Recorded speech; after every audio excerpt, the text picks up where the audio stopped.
भाई वीडियो शुरू करने से पहले दिल से एक बात कहना चाहता हूँ। आप लोगों के लिए शायद ये सिर्फ एक वीडियो है जिसे आप कुछ मिनटों में देखकर आगे बढ़ जाओगे, लेकिन इस एक वीडियो को बनाने के पीछे मेरी कई घंटों की मेहनत होती है। स्टोरी समझना, स्क्रिप्ट बनाना, वॉइस ओवर करना, एडिटिंग करना, कभी कभी रात तक बैठकर वीडियो पूरा करता हूँ। और सच बताऊं भाई, जब वीडियो अपलोड होने के बाद आपका लाइक, कमेंट और सब्सक्राइब मिलता है ना, तो ऐसा लगता है कि मेरी सारी मेहनत सफल हो गई। मेरा बस एक छोटा सा सपना है, 1000 सब्सक्राइबर्स पूरे करना। अगर आपको मेरी वीडियो पसंद आती है तो भाई एक बार चैनल को सब्सक्राइब जरूर कर देना। आपका एक छोटा सा सब्सक्राइब मेरे लिए बहुत बड़ी मोटिवेशन है 1000 सब्सक्राइबर्स तक पहुंचने के इस सफर में मेरा साथ देना, क्योंकि ये सिर्फ मेरा गोल नहीं है, अब ये हम सबका गोल है। तो भाई दिल से थैंक यू। और चलिए अब बिना किसी देरी के शुरू करते हैं आज की ये अमेजिंग स्टोरी। बाकी बचे हुए टाइम पेट्रोल सोल्जर्स पूरी तरह घबरा जाते हैं क्योंकि उन्हें पता चल जाता है कि उनकी क्लोकिंग टेक्नोलॉजी पूरी तरह बेकार हो चुकी है। एक सोल्जर हैरानी से चिल्लाता है कि ऐसा कैसे हो सकता है। उनका टारगेट उनकी इतनी एडवांस्ड स्टेल्थ टेक्नोलॉजी के बावजूद उन्हें कैसे देख पा रहा है। उसी समय योवून के अंदर मौजूद एआई नानो बताता है कि real time augmented reality vision चालू है और इस समय बैटलफील्ड में मौजूद 9 दुश्मनों की लोकेशन ट्रैक की जा रही है। योवून मन ही मन नानो को उसकी मदद के लिए धन्यवाद देता है, लेकिन वो ये भी सोचता है कि उसे नानो की ऑगमेंटेड रियलिटी की जरूरत भी नहीं है,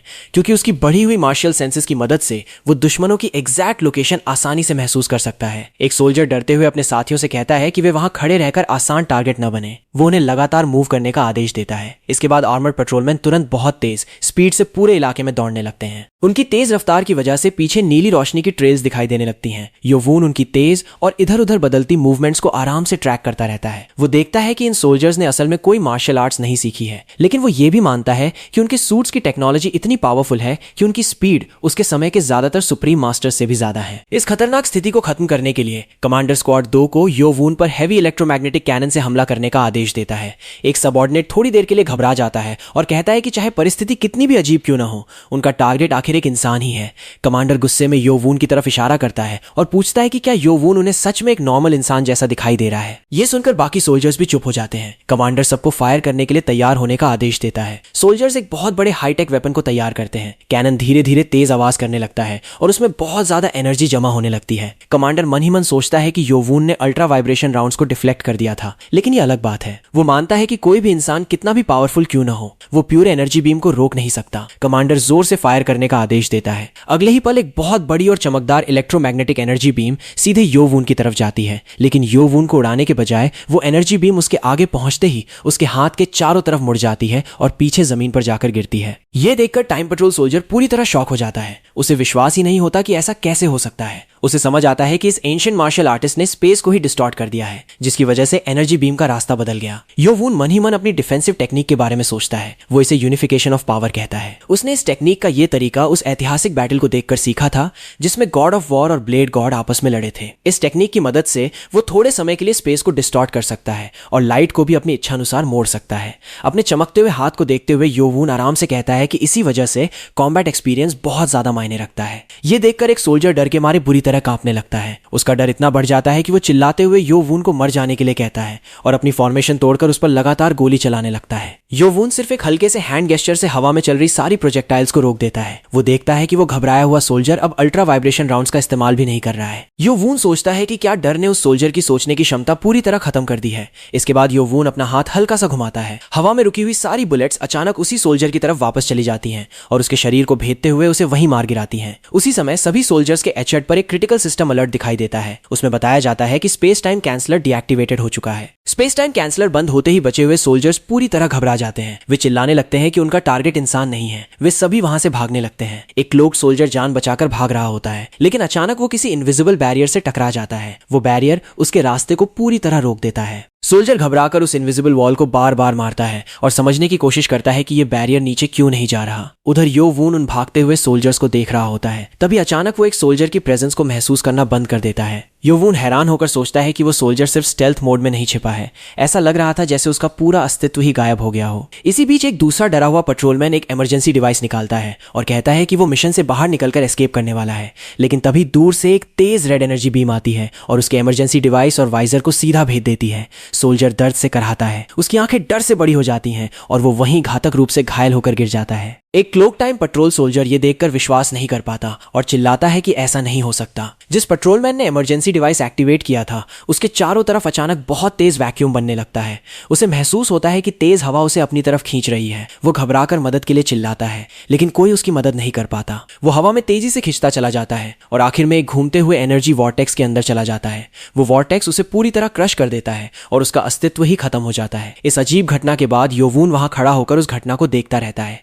वो उस फ्यूचरिस्टिक डिवाइस को देखकर सोचता है कि आखिर ऐसा कौन सा वेपन है जो स्पेस को ही मोड़कर किसी इंसान को अपने अंदर खींच सकता है। ब्लड से भरे बैटलफील्ड को देखते हुए आखिरी बचा हुआ सोल्जर घबराकर सोचता है कि क्या अब सिर्फ वही जिंदा बचा है। वो समझ जाता है कि उसके टैक्टिकल सूट की स्टेल्थ फंक्शन भी योवून के सामने पूरी तरह बेकार है। उसी समय योवून बहुत तेज स्पीड से उसकी तरफ बढ़ता है। अपनी मौत को सामने देखकर सोल्जर समझ जाता है कि अब बचने का सिर्फ एक ही रास्ता है। जब मुजेनोंग को लगता है कि बैटल खत्म हो चुकी है तभी वो सोल्जर अचानक पीछे से उसे पकड़ लेता है। वो अपनी गन सीधे मुजेनोंग के सिर पर रख देता है। सोल्जर योवून को धमकी देता है कि वो बिल्कुल भी मूव न करे। वो मुजेनोंग को ह्यूमन शील्ड की तरह इस्तेमाल करते हुए कहता है कि अगर योवून ने जरा सी भी हरकत की तो वो मुजेनोंग के सिर में गोली मार देगा। ये सुनकर योवून आगे बढ़ना रोक देता है। पेट्रोलमैन योवून को अपनी उंगली तक न हिलाने की चेतावनी देता है। वो बताता है कि उसने देखा था कि योवून सिर्फ छोटे छोटे हैंड गेस्चर से उसके बाकी ऑफिसर्स को मार रहा था। सोल्जर बहुत ज्यादा पसीना बहा रहा था। वो कहता है कि अगर योवून ने जरा सी भी हरकत की तो मुजेनोंग को तुरंत मार दिया जाएगा। लेकिन इससे पहले कि यह स्टैंड ऑफ ज्यादा देर चलता सोल्जर के आर्मर के नीचे से अचानक खून निकलने लगता है। पेट्रोलमैन दर्द से कराहता है और सोचता है कि अचानक उसके शरीर में इतना दर्द क्यों होने लगा। वो अपना हाथ सीने पर रखता है। अचानक एक चमकती हुई रेड एनर्जी उसके हार्ट को भेद देती है। उसे ऐसा महसूस होता है जैसे कोई बहुत तेज चीज उसके हार्ट को अंदर से चीर रही हो। सोल्जर पीछे की तरफ गिरने लगता है। उसके आखिरी विचारों में सिर्फ यही सवाल होता है कि योवून ने उसे कैसे मार दिया, जबकि योवून अपनी जगह से बिल्कुल भी नहीं हिला था। घायल टाइम पेट्रोल सोल्जर कमजोर आवाज में योवून को कोसता हुआ पीछे गिर जाता है और मुजेनोंग को छोड़ देता है। योवून ठंडी मुस्कान के साथ कहता है कि अगर वो अपनी माँ को इतना याद कर रहा था तो उसे योवून की पहली वार्निंग मान लेनी चाहिए थी। अपने इनविजिबल अटैक के परिणाम को देखकर योवून संतुष्ट होता है। वो मन ही मन अपनी टेक्निक को समझाता है। वो बताता है कि वो सोल्जर लगातार उसकी फिजिकल फिंगर्स पर ध्यान दे रहा था, इसलिए योवून ने अपनी सारी पावरफुल विल को सिर्फ एक विचार में बदल दिया। उसने सिर्फ ये सोचा कि उस सोल्जर के हार्ट को भेदना है। इस तरह उसने इंटेंजिबल माइंड सॉर्ड को प्रकट किया और सोल्जर की सारी डिफेंसेस को बाईपास करके सीधे उसके हार्ट पे हमला कर दिया।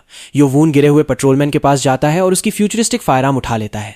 वो उस छोटी गन को देखकर हैरान होता है क्योंकि वो उसकी उम्मीद से काफी ज्यादा भारी होती है। योवून सोचता है कि क्या इतनी छोटी गन से इतना बड़ा अटैक पैदा किया गया था। दुश्मनों के वेपन्स की ताकत को देखकर योवून समझ जाता है कि इन एडवांस सूट्स और फ्यूचरिस्टिक वेपन्स की वजह से यहां तक कि पीक लेवल मार्शल आर्टिस्ट भी बहुत बड़े खतरे में पड़ सकते हैं। अगर कोई सुप्रीम मास्टर थोड़ी सी भी लापरवाही करे तो उसे भी आसानी से टारगेट करके मारा जा सकता है, खासकर अगर उसे अल्ट्रा वाइब्रेशन राउंड्स या पावरफुल एनर्जी बीम्स लग जाएं। योवून फैसला करता है कि उसे फ्यूचर टेक्नोलॉजी के खिलाफ खुद को तैयार करना होगा, इसलिए वो नैनो से उस फायरआर्म को एनालाइज करने के लिए कहता है ताकि वो भविष्य में इसके खिलाफ एक इफेक्टिव काउंटर मेजर तैयार कर सके। लेकिन जैसे ही वो गन को हाथ में पकड़ता है वो अचानक तेजी से बीप करने लगती है। उसमें एक खतरनाक रोशनी चमकने लगती है। नानो तुरंत अलर्ट देता है और योवून से कहता है कि वो गन को तुरंत नीचे फेंक दे क्योंकि उसमें बहुत बड़ा खतरा है। योवून महसूस करता है कि गन तेजी से गर्म हो रही है। वो तुरंत उसे बहुत ऊपर आसमान में फेंक देता है। कुछ ही सेकंड बाद वो गन आसमान में एक बहुत बड़े एक्सप्लोजन के साथ फट जाती है। अभी एक्सप्लोजन के बाद का धुआं भी पूरी तरह साफ नहीं हुआ था कि मुजेनोंग अचानक बहुत दर्द से चिल्लाने लगता है। वो अपने हाथों से जुड़े एक मेटालिक कॉलर डिवाइस को पकड़ लेता है। योवून तुरंत बहुत तेज स्पीड से अपने डिसेंडेंट मुजेनोंग के पास पहुंचता है। वो एक सटीक फॉर्मलेस स्लैश का इस्तेमाल करता है और उस चमकते हुए डिवाइस को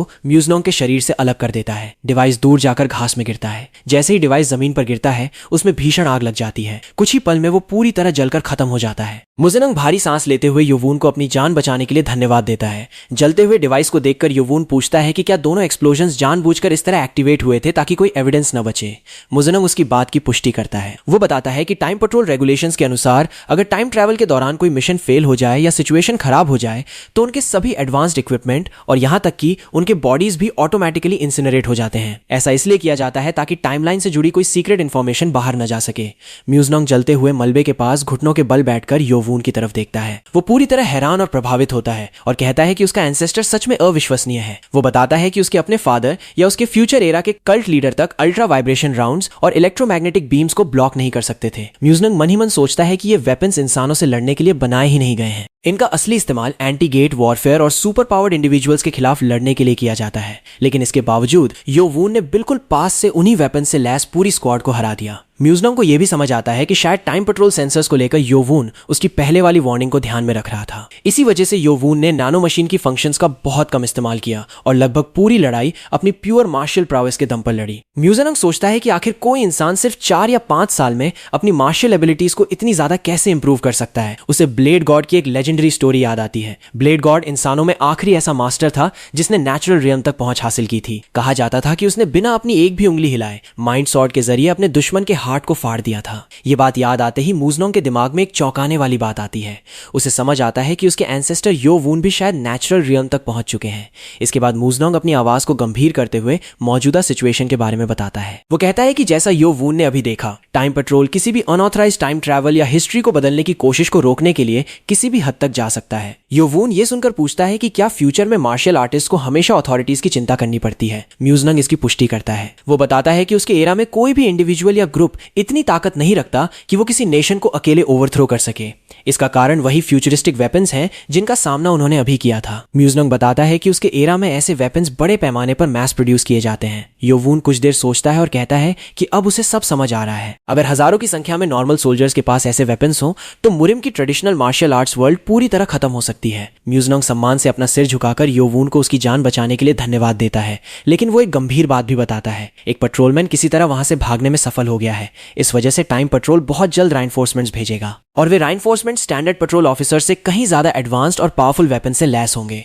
उनके वेपन्स की तुलना स्टैंडर्ड पेट्रोल ऑफिसर्स के वेपन से भी नहीं की जा सकती। योवून उसकी तरफ एक फियर्स और कॉन्फिडेंट नजर से देखता है और पूछता है कि क्या उसका डिसेंडेंट सच में सोचता है कि वो उनसे डर जाएगा। म्यूजनोंग थोड़ा नर्वस होकर कहता है कि योवून स्टैंडर्ड ट्रूप्स को संभाल सकता है, लेकिन अगर अथॉरिटीज ने एंटीगेट यूनिट भेज दी तो सिचुएशन पूरी तरह अलग होगी। इतना कहने के बाद म्यूजनोंग अचानक खुद ही रुक जाता है। उसे एहसास होता है कि वो शायद जरूरत से ज्यादा आगे की बात कर रहा है। वो कहता है कि योवून तो इसी एरा से जुड़ा हुआ इंसान है, इसलिए उसे इतनी एक्सट्रीम सिचुएशन के लिए तैयार होने की जरूरत नहीं होगी। जब म्यूजनोंग घास से उठने लगता है तब योवून कंफ्यूज्ड होकर पूछता है कि आखिर वो कहना क्या चाहता है। म्यूजनोंग हल्की मुस्कान के साथ अपने एंसेस्टर को एक जरूरी सलाह देता है। वो कहता है कि सबसे पहली चीज जो योवून को करनी चाहिए वो है इस एरिया को तुरंत छोड़ देना। जैसे ही वो टाइम ट्रैवल डिवाइस को उठाता है वो समझाता है कि टाइम पेट्रोल शायद इस पूरे इलाके को सर्च करेगा, लेकिन वे बहुत बड़े एरिया में मैसिव सर्च करने के लिए अपने रिसोर्सेज बर्बाद नहीं करेंगे। म्यूजनोंग अपने हाथ में मौजूद ब्लू टाइम ट्रैवल डिवाइस को एक्टिवेट करता है। वो कॉन्फिडेंट होकर कहता है कि टाइम पेट्रोल इतनी ज्यादा खोज नहीं करेगा क्योंकि आखिरकार उनका असली टारगेट वो खुद है। और इसी के साथ आज का एपिसोड यहीं खत्म होता है। भाई, अगर आपने मेरी वीडियो को आखिर तक देखा है तो सबसे पहले दिल से बहुत बहुत धन्यवाद। आपने अपना कीमती समय मेरी वीडियो को दिया। मेरे लिए ये बहुत बड़ी बात है। वीडियो बनाने में जो भी मेहनत लगती है वो तब और भी खास लगती है जब आप जैसे लोग पूरी वीडियो देखते हैं और मुझे अपना प्यार और सपोर्ट देते हैं। अगर आपको मेरी एक्सप्लेनेशन पसंद आई हो तो वीडियो को लाइक जरूर कर देना और चैनल को सब्सक्राइब करना मत भूलना।